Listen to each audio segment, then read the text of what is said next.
ਸਤਿ ਸ਼੍ਰੀ ਅਕਾਲ ਸਾਰਿਆਂ ਨੂੰ। ਮੈਂ ਜਸਮੀਤ ਭਾਟੀਆ ਲੈਂਡਮਾਰਕ ਇਮੀਗ੍ਰੇਸ਼ਨ ਤੋਂ। ਜਿਵੇਂ ਕਿ ਪਤਾ ਹੀ ਹੋਣਾ, ਲੈਂਡਮਾਰਕ ਇਮੀਗ੍ਰੇਸ਼ਨ ਬਹੁਤ ਸਮੇਂ ਤੋਂ ਸਟੂਡੈਂਟਸ ਦੀ ਹੈਲਪ ਕਰਦਾ ਆ ਰਿਹਾ ਹੈ। ਵਿਜ਼ਟਰ ਵੀਜ਼ਾ 'ਤੇ ਕੋਈ ਜਾਣਾ ਚਾਹੁੰਦਾ ਉਹਨਾਂ ਦੀ ਹੈਲਪ ਕਰਦਾ ਆ ਰਿਹਾ ਹੈ, ਜਾਂ ਕਿਸੇ ਵੀ ਤਰ੍ਹਾਂ ਦੀ ਜੇ ਤੁਸੀਂ ਕੋਈ ਫਾਈਲ ਪ੍ਰੋਸੈਸ ਕਰਨਾ ਚਾਹੁੰਦੇ ਹੋ ਬਾਹਰ ਜਾਣ ਵਾਸਤੇ, ਤਾਂ ਲੈਂਡਮਾਰਕ ਇਮੀਗ੍ਰੇਸ਼ਨ ਤੁਹਾਡੀ ਹੈਲਪ ਕਰਦਾ ਆ ਰਿਹਾ। ਸੋ ਜੇ ਤੁਸੀਂ ਮੈਨੂੰ ਕੰਟੈਕਟ ਕਰਨਾ ਚਾਹੁੰਦੇ ਹੋ, you can email me at info@landmarkimmigration.com or you can call us at 9041390412. My team will definitely get in touch with you, and ਜੇ ਤੁਸੀਂ ਮੇਰੇ ਨਾਲ ਗੱਲ ਕਰਨਾ ਚਾਹੁੰਦੇ ਹੋਵੋਗੇ ਤਾਂ ਤੁਹਾਡੀ ਮੇਰੇ ਨਾਲ ਵੀ ਜ਼ਰੂਰ ਗੱਲ ਕਰਵਾਈ ਜਾਏਗੀ।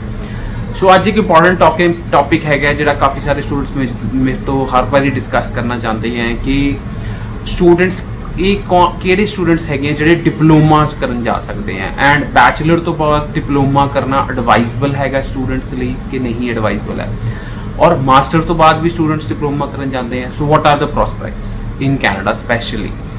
ਸੋ ਜੇ ਅਸੀਂ ਕੈਨੇਡੀਅਨ ਐਜੂਕੇਸ਼ਨ ਸਿਸਟਮ ਦੀ ਗੱਲ ਕਰੀਏ ਤਾਂ ਕੈਨੇਡਾ ਵਿੱਚ ਬਹੁਤ ਸਾਰੀਆਂ ਜੌਬ ਓਪਰਚੁਨਿਟੀਜ਼ ਹੈਗੀਆਂ, specially for those who have some practical experience. Specially ਜੇ ਤੁਸੀਂ, ਮੈਂ ਕੁਝ ਸਟਰੀਮਸ ਦੀ ਗੱਲ ਕਰਦਾ, welding, heating and ventilation, because ਤੁਹਾਨੂੰ ਪਤਾ ਕਿ ਕੈਨੇਡਾ ਕਾਫੀ ਜ਼ਿਆਦਾ ਠੰਡ ਰਹਿੰਦੀ ਹੈ, ਤਾਂ ਹੀਟਿੰਗ ਐਂਡ ਵੈਂਟੀਲੇਸ਼ਨ ਦਾ ਜਿਨ੍ਹਾਂ ਨੂੰ ਕੰਮ ਆਉਂਦਾ ਹੈ, ਏਅਰ ਕੰਡੀਸ਼ਨਿੰਗ ਦਾ ਜਿਨ੍ਹਾਂ ਨੂੰ ਕੰਮ ਆਉਂਦਾ ਹੈ, ਤੇ lot of jobs for that. Plumbing, even plumbing there lot of jobs. Early childhood education का कोर्स तुहानूं पता ही है कि बहुत ज़्यादा फेमस है, बट ईवन मास्टर्स B.Ed करन तो बाद भी स्टूडेंट्स अर्ली चाइल्डहुड एजुकेशन करन जाते हैं, because they are very serious about their early childhood education. छोटे बच्चों की एजुकेशन भी बहुत सीरीयस है कैनेडियन सरकार और कैनेडियन गवर्नमेंट। फिर असीं गल करदे सोशल सर्विस वर्कर डिप्लोमा, जिवें ओल्ड एज होम्स 'च तुहानूं जॉब मिल सकती है, and this diploma is also very very popular. Social service worker diplomas and mining engineering. You may not be knowing that Canada is land to lot of mines, even gold mine, mica mine, bronze mine, and lot of ਜਿਹਨੂੰ ਕਹਿੰਦੇ ਆਪਾਂ iron ores are found in Canada. So mining engineering is also very very very popular in Canada. ਸੋ ਇਸ ਤੋਂ ਬਾਅਦ ਅਸੀਂ ਗੱਲ ਕਰਦੇ ਬਹੁਤ ਸਾਰੇ ਇੱਦਾਂ ਦੇ ਡਿਪਲੋਮਾਸ ਹੈਗੇ ਆ ਜਿਹੜੇ ਅਸੀਂ ਇੰਡੀਆ 'ਚ ਕਦੀ ਸੁਣੇ ਵੀ ਨਹੀਂ ਹੁੰਦੇ। ਸੋ ਇੰਡਸਟਰੀਅਲ ਮਿਲ ਰਾਈਟ ਟੈਕਨੀਸ਼ੀਅਨ। ਹੁਣ ਇੰਡਸਟਰੀਅਲ ਮਿਲ ਰਾਈਟ ਟੈਕਨੀਸ਼ੀਅਨ ਕੀ ਹੁੰਦਾ? ਜਿਵੇਂ ਵੱਡੀਆਂ ਵੱਡੀਆਂ ਮਸ਼ੀਨਾਂ ਜਿਹੜੀਆਂ ਲੱਗਦੀਆਂ ਫੈਕਟਰੀਜ਼ ਵਿੱਚ, ਉਹਨਾਂ ਦਾ technician is called industrial millwright technician. So ਇਹ heavy duty equipment technician. So heavy duty equipment technician ਜਿਵੇਂ ਬਹੁਤ ਵੱਡੇ ਵੱਡੇ ਕ੍ਰੇਨਸ ਐਂਡ ਟਰਾਲਿਆਂ ਦੇ ਕੋਈ ਜਿਹੜੇ heavy duty trucks and train ਹੁੰਦੇ ਹੈ ਟਰਾਲੇ, ਉਹਨਾਂ ਦਾ ਕੋਈ technician. So heavy duty equipment technician ਵਰਗੇ ਡਿਪਲੋਮਾਸ ਹੈਗੇ ਆ ਜਿਹੜੇ ਸਟੂਡੈਂਟਸ ਕਰਨ ਜਾਂਦੇ ਆ। ਸੋ ਹੁਣ ਅਸੀਂ ਰਿਲੇਸ਼ਨ ਕਰਦੇ ਹਾਂ ਕਿ ਕਿਹੜੇ ਕਿਹੜੇ ਸਟੂਡੈਂਟਸ ਹੈ ਜਿਹੜੇ ਬੈਚਲਰ ਕਰਨ ਤੋਂ ਬਾਅਦ ਵੀ ਇਹ ਡਿਪਲੋਮਾਸ ਕਰਨ ਜਾ ਸਕਦੇ ਆ। ਸੋ ਪਹਿਲਾਂ ਤਾਂ ਮੈਂ ਸਾਰੇ ਸਟੂਡੈਂਟ ਦੱਸਾਂ ਕਿ ਜਿਹੜੀ ਇੰਡੀਆ ਵਿੱਚ ਐਜੂਕੇਸ਼ਨ ਹੁੰਦੀ ਹੈ, that is all and all ਆਪਾਂ ਕੀ ਕਹਿੰਦੇ ਆ, ਸਿਰਫ ਮੈਂਟਲੀ ਪੜ੍ਹਦੇ ਹਾਂ, ਔਰ practical experience is really really less. ਔਰ ਕੈਨੇਡਾ ਵਿੱਚ ਜਿਹੜੀ ਐਜੂਕੇਸ਼ਨ ਹੈਗੀ ਹੈ, that is more of a practical. So whatever you learn has to be practical. So practical education, and I'm speaking, मतलब मैं बहुत सारे कॉलेजेस ਦੇ डायरेक्टर, प्रेजिडेंट, वाइस प्रेजिडेंट ਨਾਲ ਗੱਲਬਾਤ ਕਰਦਾ, ਔਰ ਮੈਂ ਹੈਰਾਨ ਹੋ ਜਾਂਦਾ। ਉਹ ਕਹਿੰਦੇ ਕਿ master students, even Canadian students ਜਿਨ੍ਹਾਂ ਨੇ ਮਾਸਟਰਸ ਕੀਤੀ ਹੋਈ ਹੈ, they are not able to find jobs because practical diploma ਵਿੱਚ ਜੋ ਸਿਖਾਇਆ ਜਾਂਦਾ ਹੈ ਉਹ ਕੀ ਕਹਿੰਦੇ ਆ ਤੁਹਾਡੀ ਮਾਸਟਰਸ 'ਚ ਕਈ ਵਾਰੀ ਨਹੀਂ ਸਿੱਖ ਪਾਉਂਦਾ ਸਟੂਡੈਂਟਸ।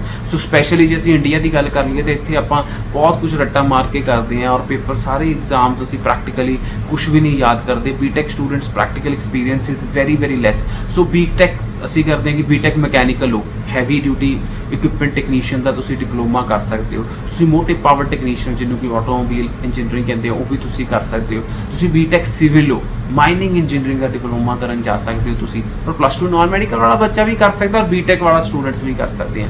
ਸੋ ਇੱਦਾਂ ਹੀ ਇਹ ਰਿਲੇਸ਼ਨ ਬਣਦਾ ਕਿ ਕਿਹੜੇ ਕਿਹੜੇ ਡਿਪਲੋਮਾਸ ਇੱਕ ਬੈਚਲਰ ਸਟੂਡੈਂਟ ਵੀ ਕਰ ਸਕਦਾ ਹੈ, ਬਟ ਜਿਨ੍ਹਾਂ ਦਾ ਆਊਟਕਮ ਜਿਹੜਾ ਹੋਏਗਾ ਉਹ ਬਹੁਤ ਹੀ ਵਧੀਆ ਹੋਏਗਾ।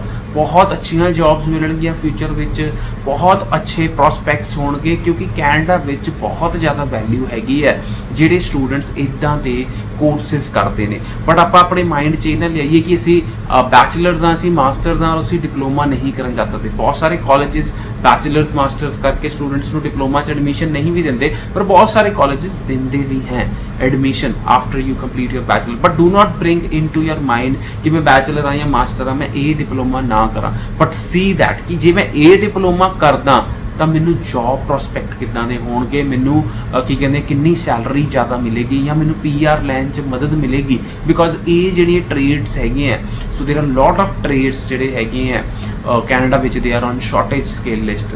ਐਂਡ ਤੁਹਾਨੂੰ ਇਹ ਜੇ ਤੁਸੀਂ ਕੋਈ ਡਿਪਲੋਮਾ ਕਰਦੇ ਹੋ ਤਾਂ you will get high paying jobs and you will get PR also.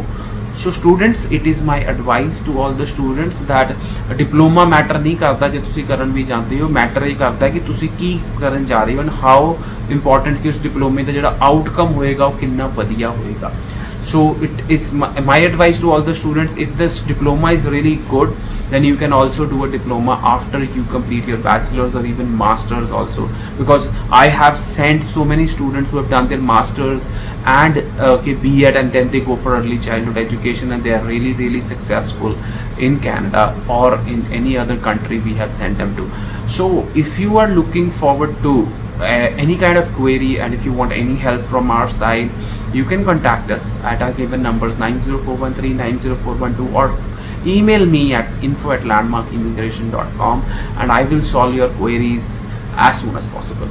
So thank you so much for liking my videos and kindly share my videos as much as you can, and if you want me to do a video of your choice then I will definitely do. Thank you.